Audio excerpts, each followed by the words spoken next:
Prezados senhoras e senhores participantes, boa noite.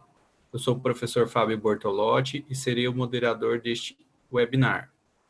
O Programa de Capacitação da Empresa em Desenvolvimento Procede FIA tem o prazer de iniciar a série de webinars Gestão Empresarial Covid-19, Desafios Empresariais. Esta série de webinars tem como objetivo abordar assuntos práticos da gestão de empresas e instituições em sintonia com os desafios decorrentes da pandemia do Covid-19. O Procede FIA, Programa de Capacitação da Empresa em Desenvolvimento da Fundação Instituto de Administração, é um núcleo de excelência na gestão empresarial reconhecido nos campos de educação executiva, de consultoria e de pesquisa.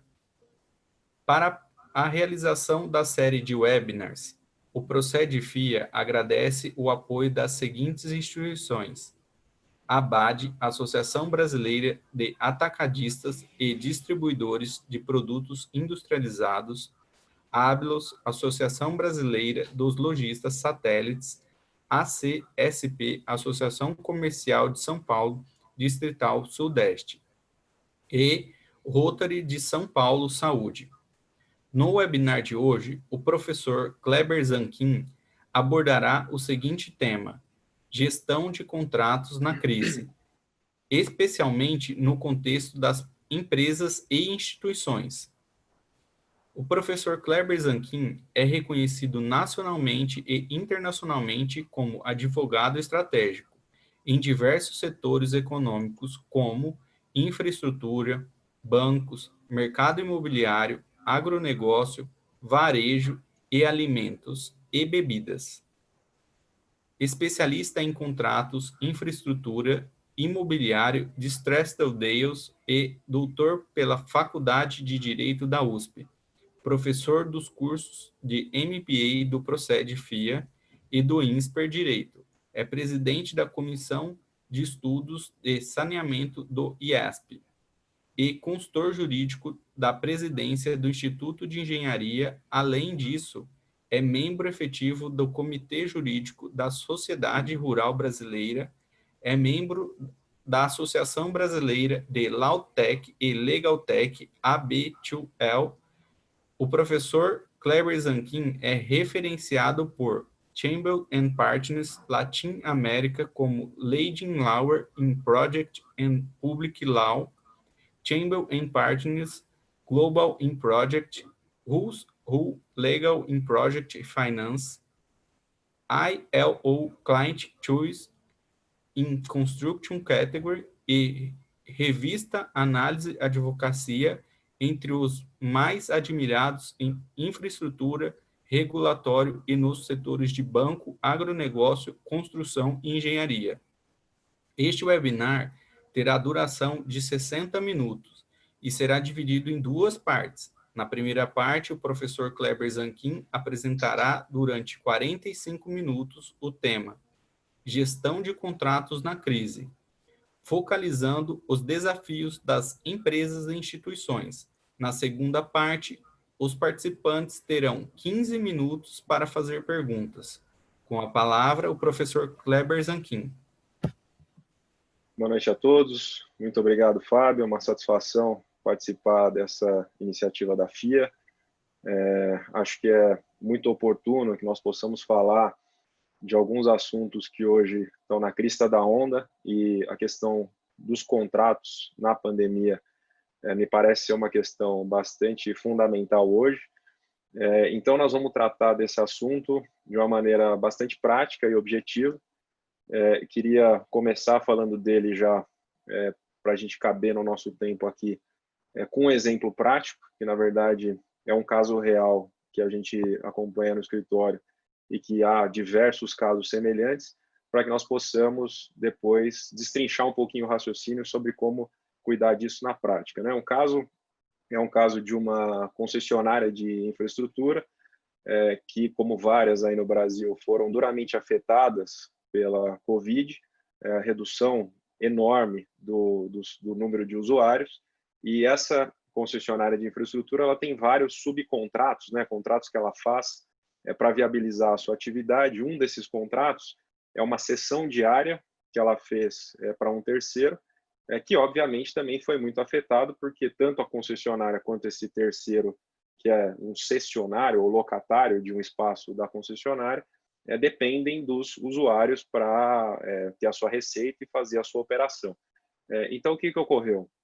Esse terceiro locatário barra cessionário tem no seu contrato uma obrigação de um pagamento de aluguel mínimo, num valor que é bastante expressivo, e chegou a concessionária de infraestrutura dizendo para ela, olha, todo mundo está muito afetado pelo que aconteceu aqui, eu, inegável, sou tão dependente quanto você do nosso volume de usuários, não estamos tendo usuários aqui, eu não tenho condição de pagar esse aluguel mínimo, e vou qualificar isso aí juridicamente como força maior, e aí deram um tratos à bola ali na linguagem jurídica aplicável, pedindo para a concessionária de infraestrutura que fizesse um plano, aí, um plano de contingência para que esse aluguel mínimo não fosse pago, ou fosse pago alongado no tempo, ou tivesse algum desconto, enfim, começou-se uma conversa nesse sentido, e a concessionária devolveu dizendo o seguinte, olha, me desculpa, eu estou lascado aqui com uma série de problemas,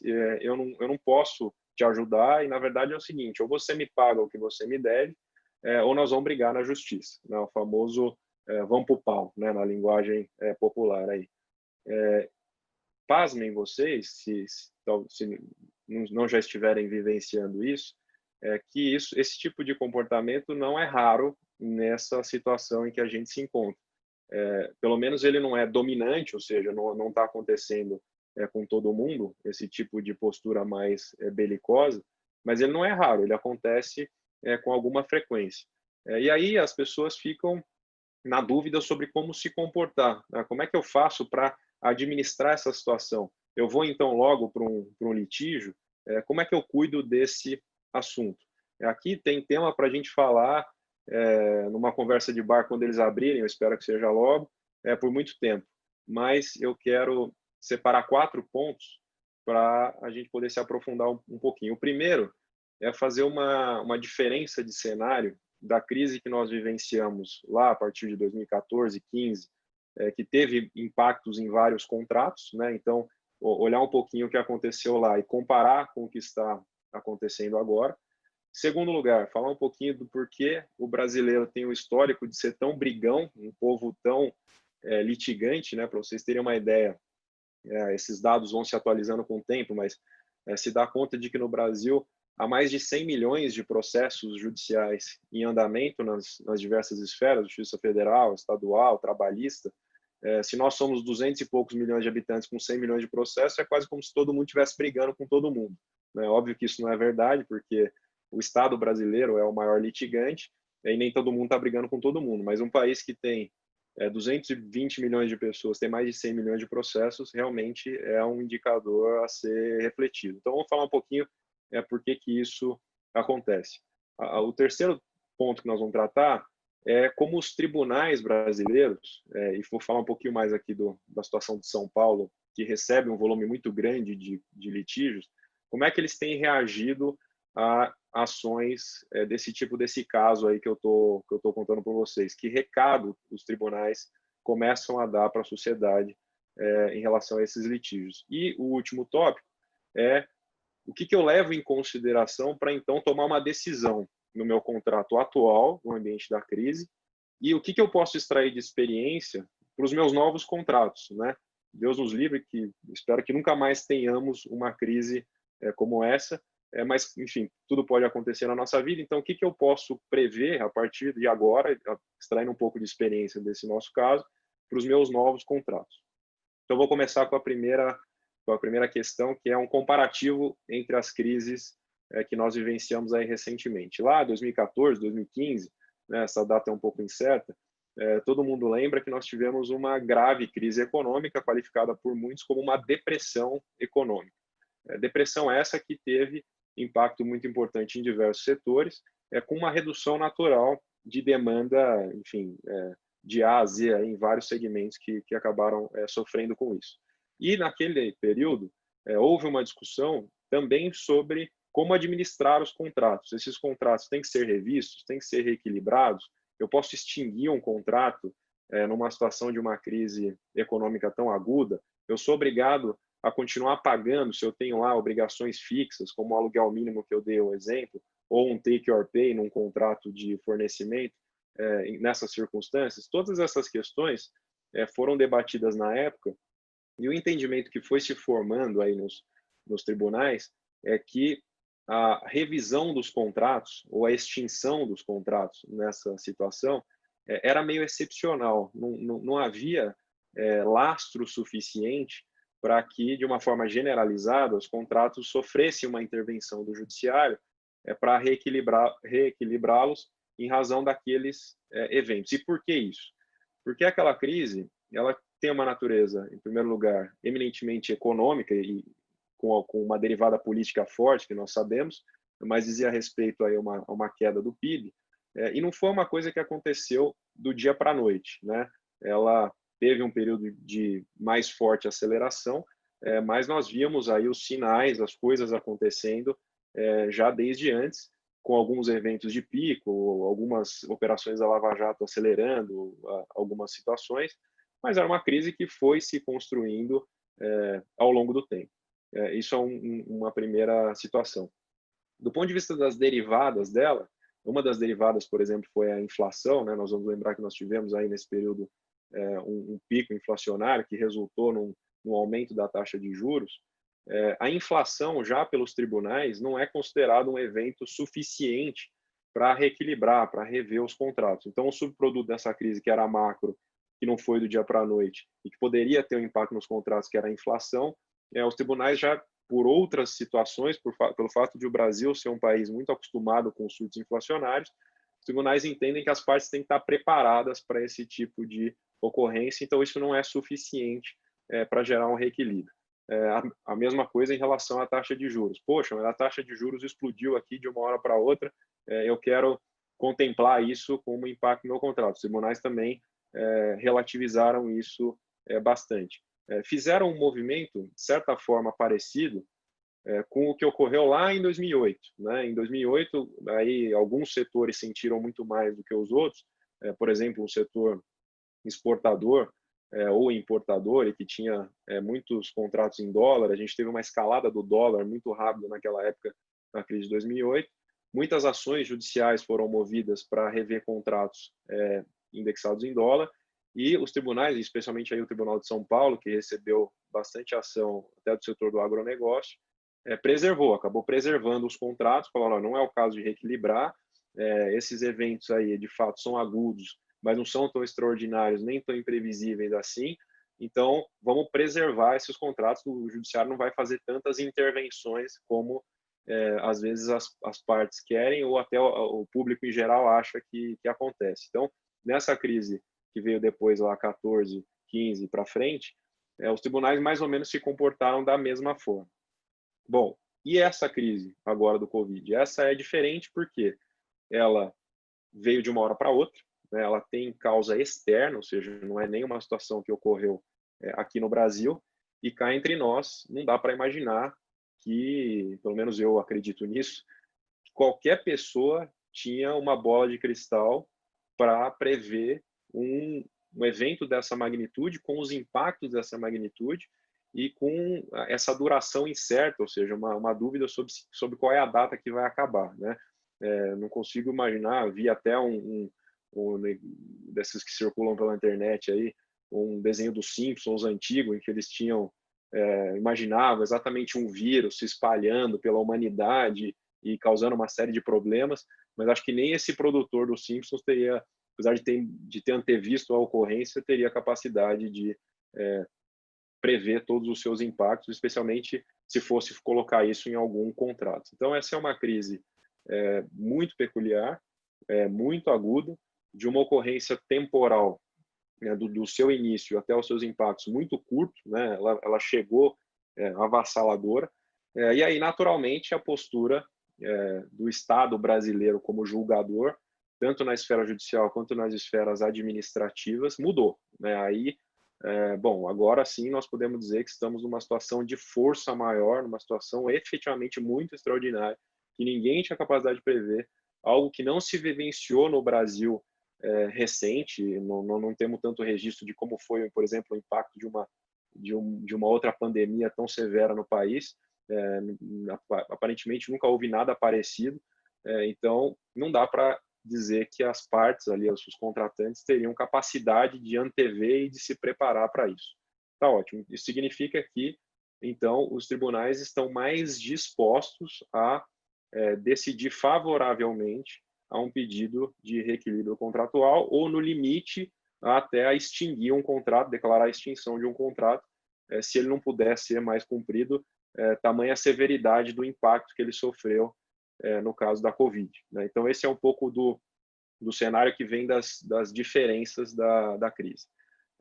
E aí eu passo para o segundo tema já, que é, bom, por que o brasileiro é tão brigão? Por que eu acho que essa pergunta é importante nesse contexto? Porque, convenhamos, se está todo mundo impactado por essa crise, se ninguém tem dúvida de que ela é absolutamente grave, por que as pessoas simplesmente não sentam, negociam de boa fé, com bom senso, e recompõem os seus contratos? Né? Isso é uma pergunta bastante razoável, me parece, porque é algo tão extraordinário e tão generalizado que deveria tocar as mentes e os corações das pessoas. Ninguém, a princípio, deveria querer sair brigando com o outro numa situação tão crítica, né? É uma verdadeira guerra que a gente está vivendo. Então, não deveria nem ter tanto caso no tribunal. Esse assunto que eu falei do movimento dos tribunais já agora em relação a estarem mais abertos a esse tema, e que eu vou falar depois como é que eles têm reagido já, qual é o sinal que eles têm dado às partes, não deveria ser algo muito relevante, porque as pessoas deveriam sentar de bom senso, de boa fé e resolver os seus problemas. Infelizmente, no Brasil, com esses mais de 100 milhões de processos que a gente tem, nós não temos ainda uma cultura muito arraigada de negociação. Né? Se vocês assistem aí essas séries que existem sobre advogado, não sei o quê, vocês veem que há uma, especialmente nos Estados Unidos, né, no direito anglo-saxão como um todo, isso vale para a Inglaterra também, há sempre uma tendência a negociar. Né? Eles sempre querem fazer os acordos, os settlements, e evitar que as coisas cheguem às cortes e tal, numa cultura de sentar e às vezes ter que ser duro com o outro, mas levar o outro a fazer um acordo com você.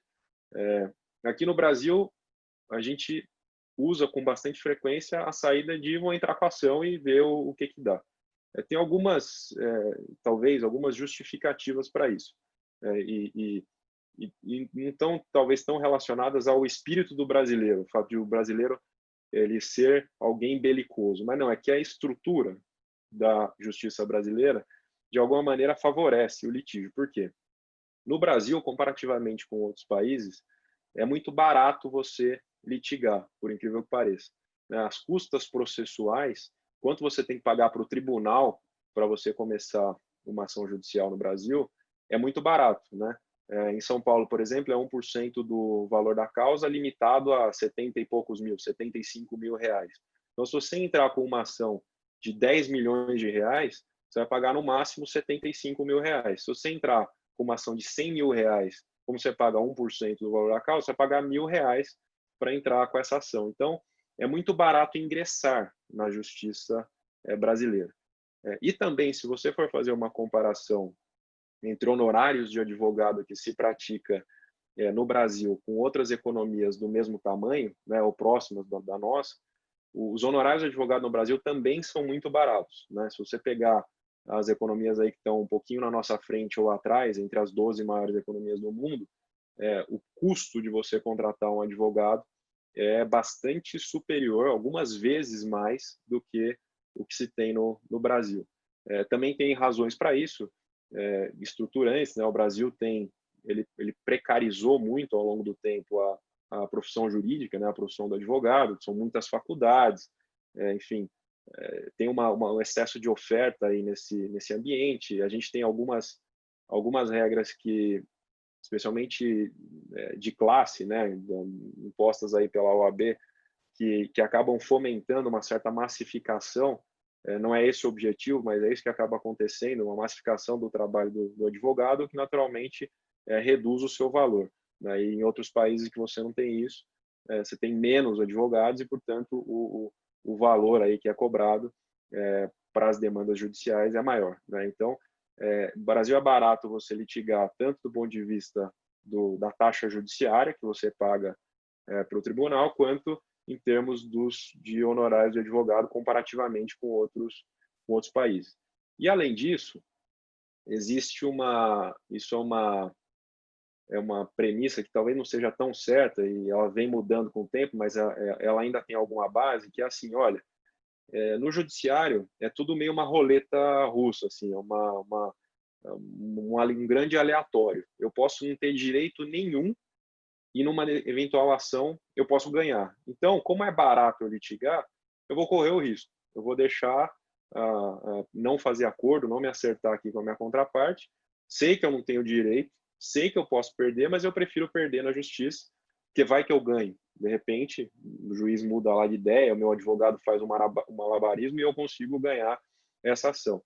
Ou mesmo se eu for perder, tem o tempo, né? A justiça brasileira, ela é reconhecidamente lenta, isso vem mudando, ela vem aumentando bastante os níveis de produtividade em razão da digitalização dos processos, né? São Paulo, hoje, o Tribunal de São Paulo, ele é considerado o tribunal mais produtivo do mundo, ele é o maior tribunal do mundo, tá? O Tribunal de São Paulo, que tem a maior quantidade de ações e a maior quantidade de juízes no mundo inteiro. E ele é considerado hoje o tribunal mais produtivo em termos de quantidade de decisões que são dadas. Então, essas coisas vão mudando, os tempos processuais vão diminuindo, mas é lógico que ainda a justiça ela é lenta no Brasil, como é em outros países, isso não é só uma característica nossa. Então, algumas pessoas falam, olha, eu prefiro deixar essa discussão aqui, em vez de eu me acertar com a minha contraparte, e vou ficar brigando aí 5 anos, 10 anos, até que esse assunto se resolva. Então, essas situações estruturais que a gente tem, mais um pouco da nossa cultura, que não tem sido uma cultura de negociar, gera esse monte de litígio, tá? E, infelizmente, em situações de crise aguda, tem gente que tira ainda mais proveito disso, que é o que a gente chama do oportunismo aí nas ações judiciais. Então, é um fato que nós temos hoje assunto para falar sobre a Covid e os contratos no ambiente dos tribunais, porque tem acontecido um volume importante de ações, apesar de, o que na minha crença, como eu falei um pouquinho atrás, eu acho que as pessoas deveriam efetivamente sentar e de bom senso resolver as suas questões, mas isso, infelizmente, não acontece. Bom, uma vez que há esse volume de processos, como os tribunais vêm respondendo? Que sinais os tribunais estão dando a quem resolve litigar? Nós temos visto decisões, eu diria, incomuns, para não dizer inéditas, em que os juízes têm forçado as partes a demonstrar, evidenciar que tentaram negociar, tentaram fazer uma composição extrajudicial. Na prática, o que o juiz está querendo? Ele está querendo fazer um filtro do oportunismo. Ele quer ver se foi uma intransigência absolutamente injustificada, e isso ele vai levar em consideração no julgamento, ou se não, se as partes tentaram mesmo resolver o assunto, não conseguiram resolver, e aí foram ao judiciário, é o papel do judiciário resolver conflito mesmo, né? Então, não há problema, em tese, de você levar uma questão para o judiciário que você não conseguiu resolver, mas o que os juízes querem saber é, olha, vocês tentaram resolver, vocês fizeram os seus melhores esforços para resolver, fizeram isso de boa fé, construíram oportunidades, né? Tentaram explorar caminhos.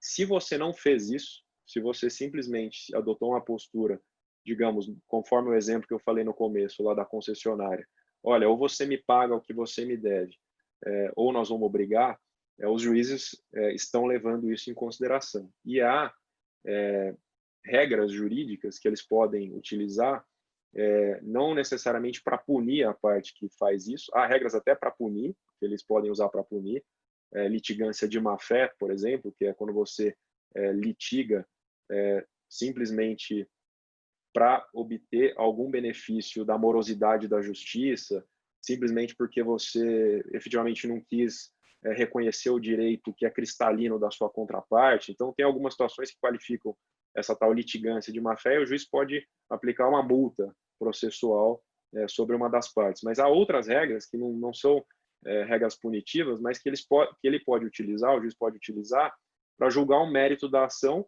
em desfavor daquele que foi intransigente, que não negociou, que, enfim, não foi uma pessoa razoável. Uma dessas regras é a regra de boa-fé, que está prevista lá no Código Civil, em 2 artigos em especial, que é o artigo 113 e o artigo 422, em que as partes têm que se comportar de boa-fé. O que é a boa-fé? A boa-fé é um padrão de conduta que está vinculado a uma legítima expectativa. O que isso quer dizer? Em situações dessas muito agudas, há uma legítima expectativa de todo mundo de que você tente negociar, de que você esteja um pouco aberto a ceder, a abrir mão daquilo que você acha que é o seu direito absoluto. E quando você não se comporta dessa forma, você quebra essa legítima expectativa e esse seu comportamento pode ser entendido como um comportamento que fere a boa-fé.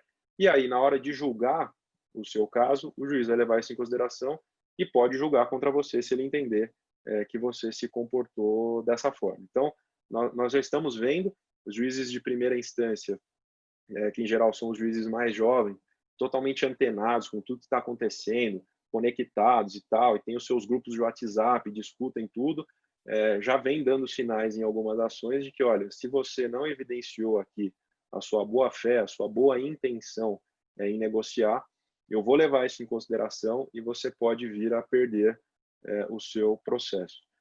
Como isso fica na mão do juiz avaliar, né? Ele que faz esse filtro para ver se você se comportou ou não. A gente teve até no Brasil um projeto de lei, e ele está em tramitação, que cria o regime emergencial das relações privadas, ou seja, vai cuidar de tudo aquilo que é relação que não envolve o poder público, né? Só envolve as pessoas físicas e jurídicas do mundo privado, que prevê lá alguns gatilhos para a crise. Por exemplo, não deixa que haja prescrição, né, que a perda do seu poder, por exemplo, de cobrar uma dívida. Isso aqui, você não vai perder esse seu poder no ambiente da crise, porque está difícil ter acesso ao fórum, está tudo muito complexo, então vamos preservar o seu direito. Tem lá algumas limitações a você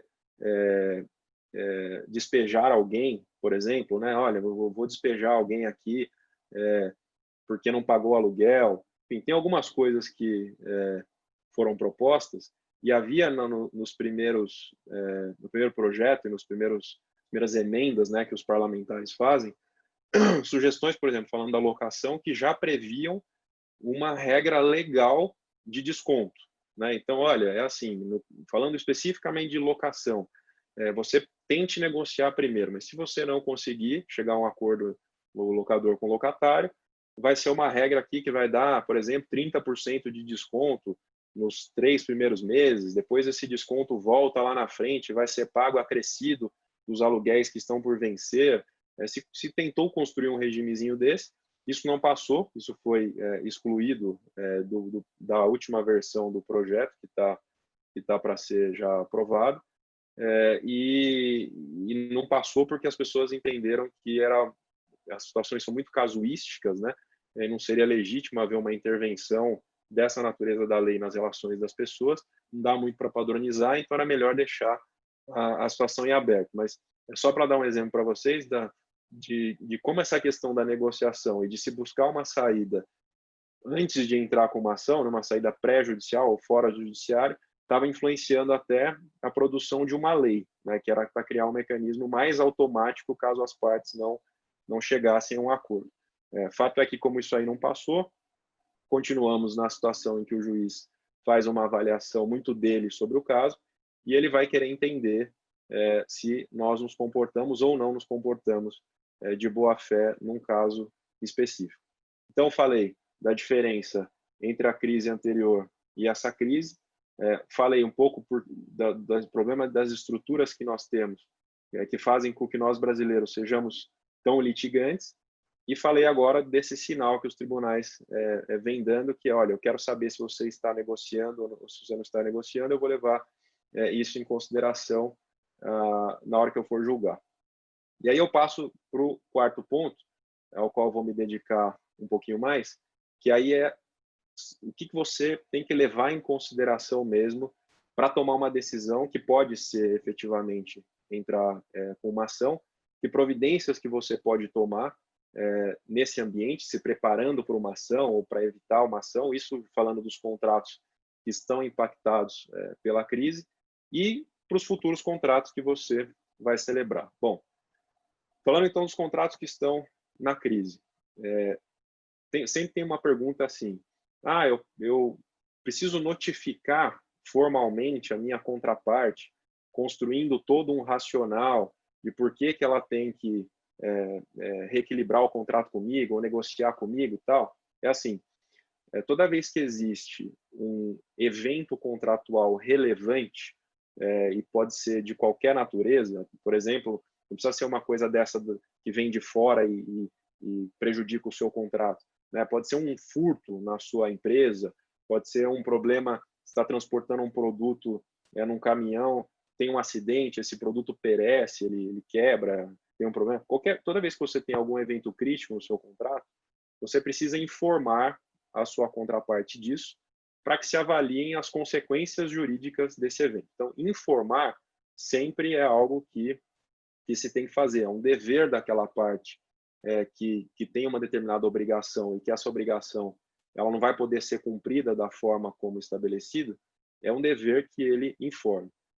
Eu aprendi com um cliente, uma vez ele usou uma frase que me marcou muito, falando aí da notificação, que seria uma formalização desta comunicação, ele diz o seguinte, olha, notificação, carta, né, ele falava, não falava nem notificação, ele falava carta, a gente só manda de dois tipos, ou de amor ou combinado, né? O que ele queria dizer com isso? Ele fala assim, quando você tem um contrato, você escolheu a sua contraparte, né? Você foi lá e negociou com aquela sua contraparte aquela relação jurídica. Então, por mais que a sua situação com ela possa estar estressada, essa pessoa é alguém que importa. Essa pessoa tem alguma relevância para você porque você escolheu essa pessoa para ser a sua contraparte. Então, ao invés de você sair já notificando formalmente, com aquela linguagem jurídica dura, ameaçando, não sei o quê, converse com a pessoa, explique para ela, subsidie, ou seja, aí sim você pode mandar comunicação, mandar por e-mail elementos do que aconteceu e avise para ela, olha, eu estou falando com você aqui de boa fé, porque você importa para mim nessa relação que nós estabelecemos, quero te contar o que aconteceu, quero te dar detalhes disso, mas eu não quero te notificar desde logo para já tentar extrair algum efeito jurídico disso aqui que aconteceu. Eu quero te avisar do que aconteceu e a gente combina aqui que daqui um tempo, 2 dias, 3 dias, nós vamos voltar a conversar sobre isso. Por que eu acho que ele estava muito certo quando falou isso e hoje, em situações de crise, isso fica mais evidente? Porque quando você manda uma notificação assim na largada, por mais que você não tenha a intenção, muitas vezes, de subir a temperatura na relação, como uma notificação ela tem uma característica mais jurídica, ela invariavelmente leva um povo que está acostumado a brigar, que somos nós, a começar a pensar na briga. Então, antes de você fazer isso, comunique-se com a sua contraparte, subsidie a contraparte com informações para que ela possa avaliar melhor aquilo que você está contando para ela, e só se você não sentir um retorno positivo, se você não sentir uma empatia da sua contraparte em relação ao que está acontecendo, aí sim você passa para uma notificação formal, né? Que aí você pode eventualmente até já citar um artigo de lei, né? Seguramente você vai pegar lá uma cláusula do seu contrato que diga respeito àquela situação e vai informar que aquela cláusula não pode ser cumprida ou tem que ser aplicada por causa das circunstâncias que ocorreram, e você pode complementar isso mencionando um artigo de lei que dá ainda mais força para aquela cláusula, e no final da sua notificação você vai extrair a consequência jurídica, que é, o meu contrato tem que ser reequilibrado, ou você tem que pagar essa multa aqui para mim, ou meu contrato tem que ser resolvido, aí tem que ver qual é a consequência jurídica que você quer extrair. Mas quando você mandar isso, a sua contraparte já vai estar devidamente instruída e pode ter tomado uma decisão qualquer lá de não reagir positivamente a você, mas vai receber essa notificação, digamos, já combinada, porque você já havia alertado que assim o faria. O que isso tende a ajudar depois, ainda num processo negocial, talvez agora já mais formalizado, quando você faz isso nesse procedimentozinho que eu estou falando. Como a outra parte ela já tem um conhecimento mais aprofundado, ou já teve a oportunidade, pelo menos, de se aprofundar mais sobre o problema, na hora que ela te responder, a tendência é que a resposta já seja uma resposta mais estruturada e que, portanto, você consiga enxergar melhor onde é que o calo está apertando ali. Efetivamente, qual que é a grande dificuldade que os dois lados têm para se acertar. E isso é bom até para um litígio, tá? Até se o próximo passo for, não, então tá bom, vamos entrar com a ação, já é bom porque o objeto da briga, o objeto da lide, né, que a gente chama, ele já fica mais bem delineado com essa troca. É uma situação diferente de quando você já manda uma notificação ainda numa situação muito preliminar, sem ter amadurecido com a sua contraparte ou dado oportunidade a ela de refletir. Ela responde também de uma forma não muito amadurecida, você manda de volta e fica uma troca de papel, que é um negócio que não tem fim, e as pessoas têm muito medo de não responder notificações, né? E eu tenho uma postura muito tranquila com meus clientes, que eu praticamente nunca respondo notificações que não tem esse construído que eu estou falando para vocês, de um entendimento, de a parte me colocar o racional dela, e eu não respondo porque eu não gosto de adiantar tese jurídica. Eu prefiro pegar o telefone, ligar para a pessoa e dizer, olha, minha interpretação sobre isso é essa. Ah, mas se você não responder, isso pode ser usado contra você no tribunal. Isso aí é um pouco de balela, tá? Esse negócio de que se você ficar quieto, né, o famoso quem cala consente, no direito ele existe, né? Isso se chama o silêncio importa anuense, é o artigo 111 do Código Civil, só que só em situações muito específicas. Não é assim que você ficou quieto e você já aceitou tudo que o outro lado falou, não. Isso não acontece na prática. Então, ficar essa troca frenética de papel não ajuda, só piora muitas vezes a relação, gera estresse e não contribui nem para o litígio futuro. Então, o que eu estou dizendo, você tem que notificar, você tem que comunicar. Notificar, que é dar essa característica mais jurídica, só se você não efetivamente recebeu da sua contraparte uma abertura para fazer uma negociação. Se você não recebeu, aí tudo bem, você notifica e começa a ter um processo mais formal de interlocução. Outra coisa que as pessoas perguntam, isso pode ser por e-mail? Pode. E-mail, hoje pela jurisprudência, né, o entendimento dos juízes brasileiros, é uma prova como outra prova qualquer, tá? O e-mail tem só uma peculiaridade, que é aquela questão de a parte recebeu ou não recebeu. Isso às vezes gera uma certa discussão num processo, quando alguém fala assim, não recebi. Mas hoje também não é difícil numa perícia se identificar e falar, não, você recebeu sim ou você está mentindo. Então, não é tão inteligente, as pessoas acham assim, não, vou falar que eu não recebi, porque isso hoje, com a tecnologia que a gente tem, vocês sabem bem disso, dá para se rastrear. Então, e-mail funciona muito bem. Quando nós estamos falando de processos digitais hoje no Brasil, se o processo em si é digital, não há por que a comunicação entre as partes não ser digital, né? Então, funciona bem, não é um problema.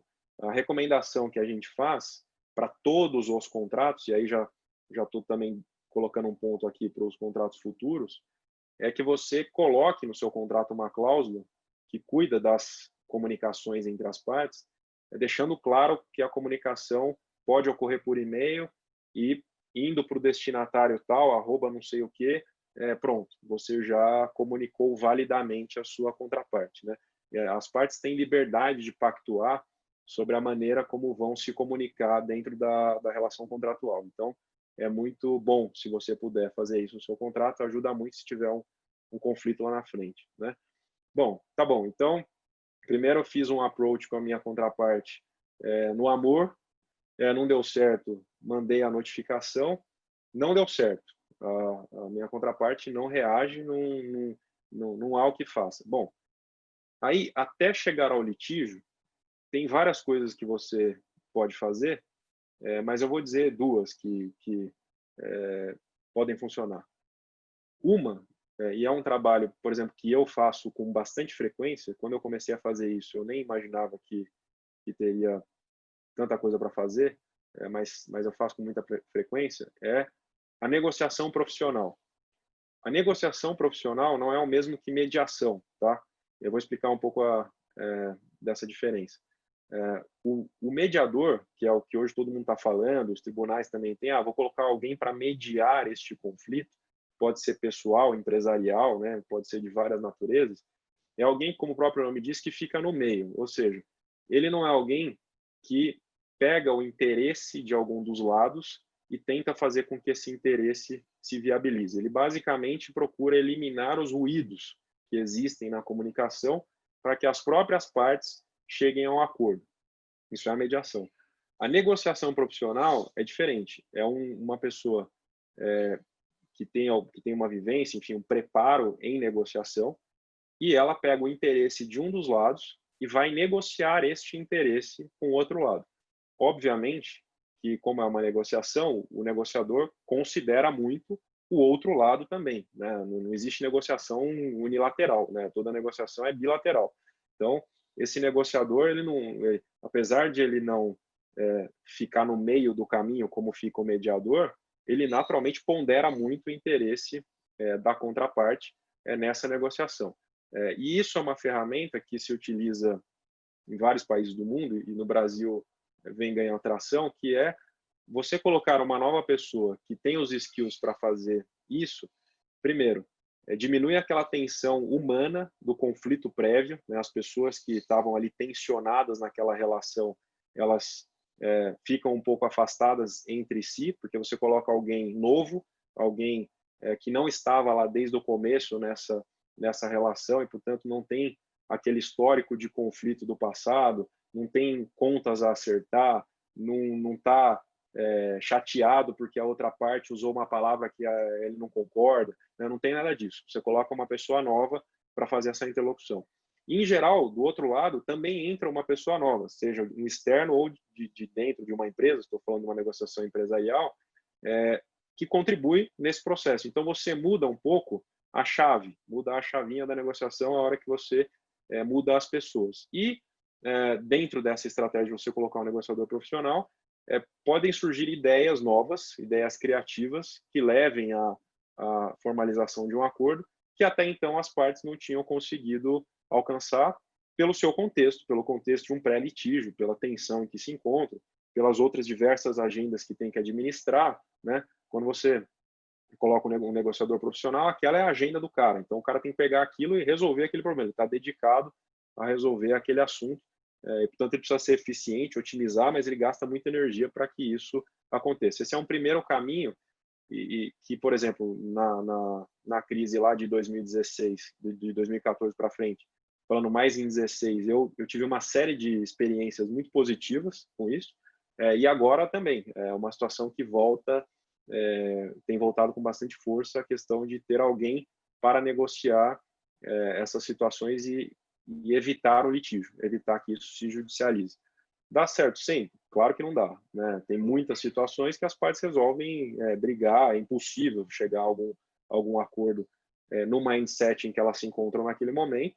Pode até ser que depois de um processo judicial haja um acordo, e isso, inclusive, é uma estratégia. Às vezes você tem que entrar com uma ação judicial, a gente brinca, para pôr juízo na cabeça da contraparte, e aí, de repente, fazer um acordo. Isso é mais caro, isso é mais arriscado, mas às vezes é uma estratégia, mas sempre com o objetivo, nunca com o objetivo de litigar pelo litígio, mas sim com o objetivo de compor, né, de fazer um acordo nessa situação. Então, essa é uma ferramenta que existe. A outra é a própria mediação, que eu já falei. Existem também mediadores profissionais, existem as câmaras de arbitragem aí, já tem os seus quadros de mediadores, e você pode então submeter, em vez de você submeter a arbitragem, você submete a uma mediação. E aí vai lá uma pessoa que também é capacitada, experimentada, para tentar, não é induzir, mas é para tentar criar um ambiente em que as partes, então, por si sós, cheguem a uma composição. Isso é uma outra situação interessante que se pode utilizar para evitar a judicialização pura e simples.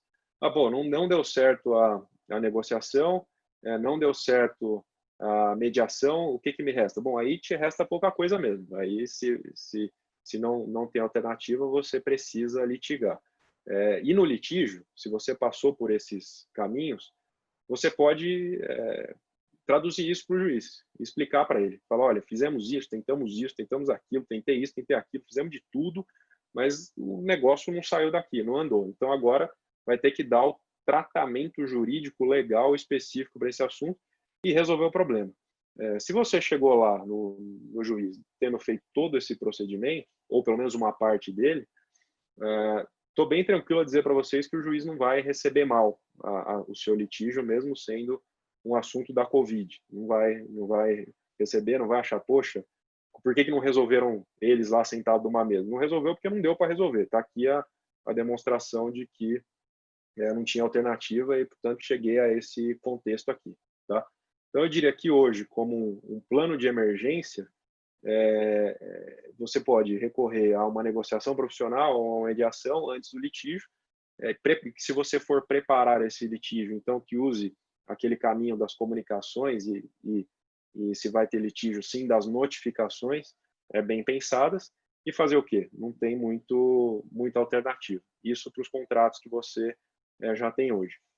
Para os contratos futuros, novos, né, que você está celebrando, não dá para a gente ter a pretensão de que um contrato vai ter cláusulas que vão amortecer qualquer tipo de impacto parecido com uma crise dessa. Não dá, assim, isso é impossível. A gente precisa ter a humildade de que os contratos eles são um produto do ser humano, o ser humano tem uma limitação na capacidade de prever o futuro, então, simplesmente, os contratos são abertos, né? Eles são incompletos por natureza em relação a esses eventos extraordinários e imprevisíveis. Então, você pode cuidar, na verdade, não tanto de ficar querendo prever tudo, mas de colocar mecanismos que administrem essa incerteza, que ajudem a administrar essa incerteza.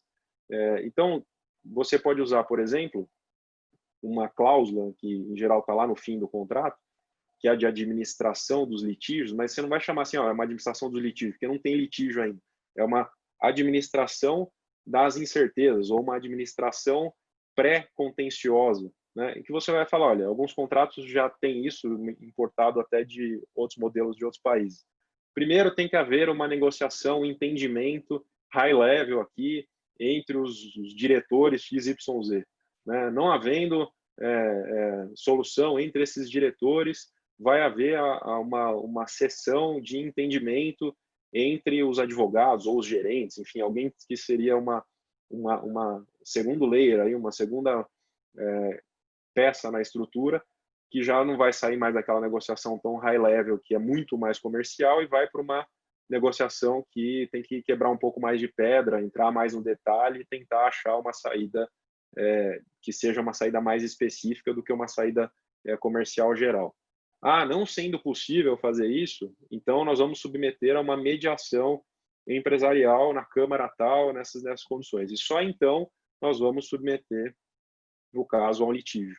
E aí você constrói uma cláusula que tem os prazos, né, que tem as consequências para as partes, se as partes não se engajarem nesse processo. A experiência diz que, em geral, as partes se engajam nesse processo, umas com mais boa vontade, outras com menos boa vontade, mas as partes se engajam, sim, nesse processo. Então, você pode usar como uma saída interessante para o que está no futuro.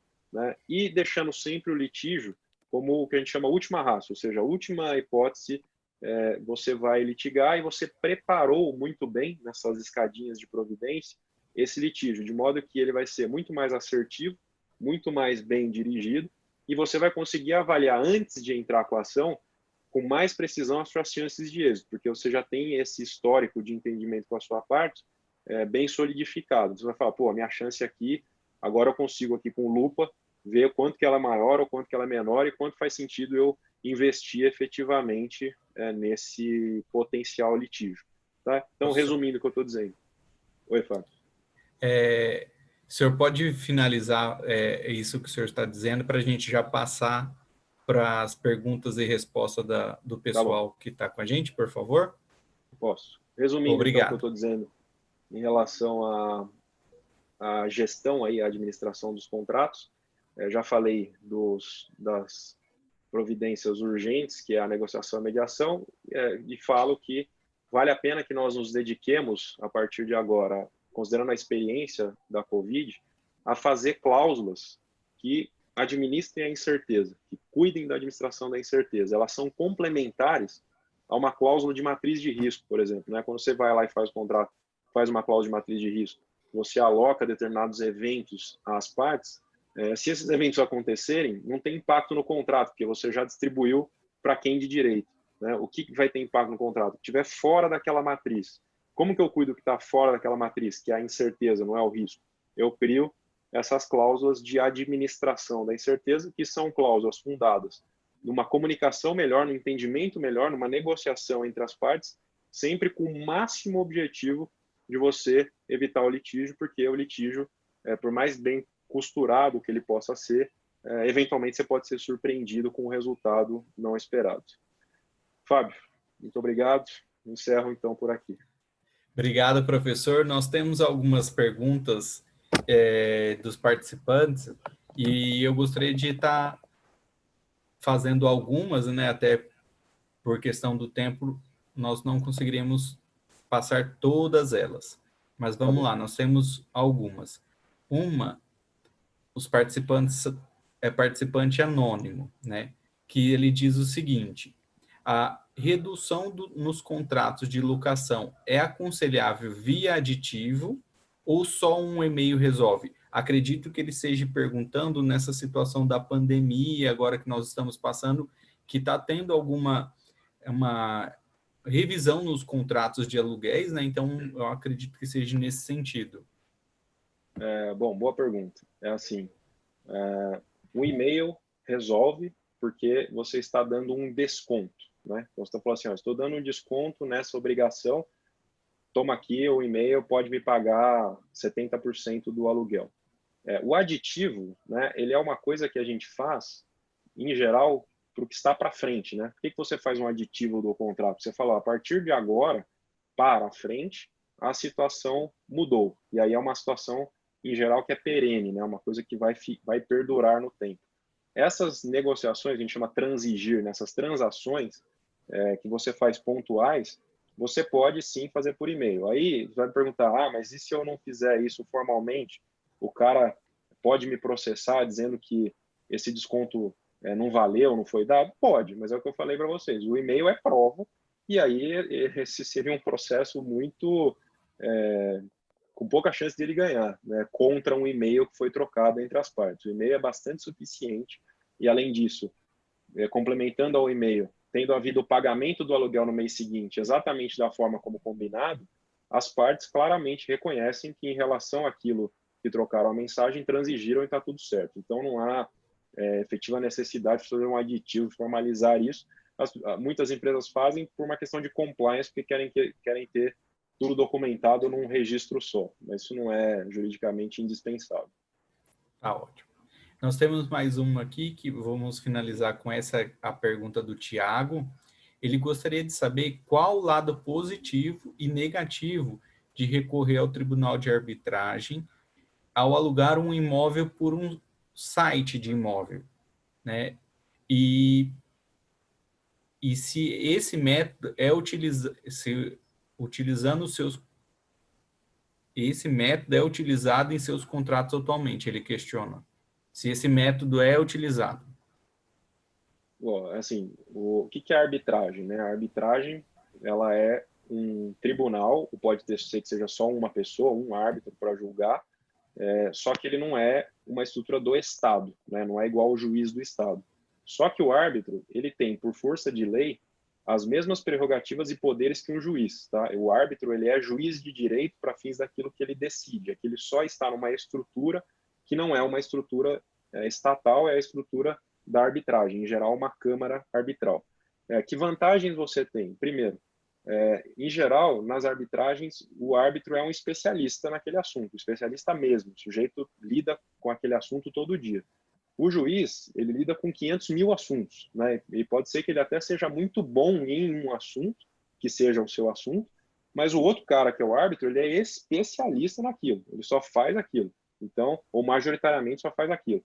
Então, a qualidade de análise do seu caso e, por consequência, a qualidade da decisão tende a ser melhor se você compara com o judiciário. Esse é um ponto. Outro ponto é que, a depender da Câmara e do árbitro, o prazo de decisão do seu caso também é muito menor do que no judiciário, porque na arbitragem não tem recurso, via de regra. Né? No judiciário, o juiz decide, um recorre, decide, recorre, fica recorrendo, e isso atrasa o processo. Na arbitragem, não, é uma decisão só. O árbitro vai, analisa, decidiu, acabou. Tá? Não tem recurso. Então, liquida a fatura muito mais rapidamente. Quando você fala de locação,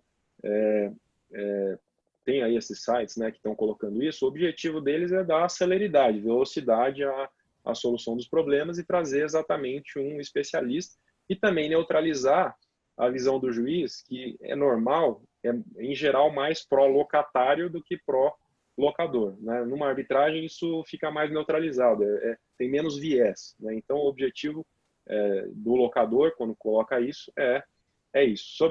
Se a pergunta é se nos meus contratos isso acontece, e como eu lido em geral com contratos complexos, assim, ou de construção, ou de fornecimento, são contratos de valor importante, mais sofisticados, invariavelmente eu coloco arbitragem. Por raras exceções eu não coloco arbitragem. Só que aí é uma arbitragem até diferente, né? Em geral são 3 árbitros, é um processo mais árido, é um processo caro, né? Porque são árbitros muito capacitados. A arbitragem, ela não é para você entrar, por exemplo, com uma arbitragem hoje de um contrato importante, você vai gastar entre honorários de árbitro e custas da Câmara entre 400 e 500 mil reais, tá? Um contrato robusto. Então, nominalmente, você gasta muito dinheiro. Se isso é caro ou barato, você tem que colocar no tempo e comparar com o judiciário, com os riscos que você tem. É uma análise mais complexa, mas tem bastante dinheiro na frente na arbitragem, diferentemente do que eu falei no começo, que no judiciário é muito barato você entrar com a ação. Essa ação pode ficar cara depois, né?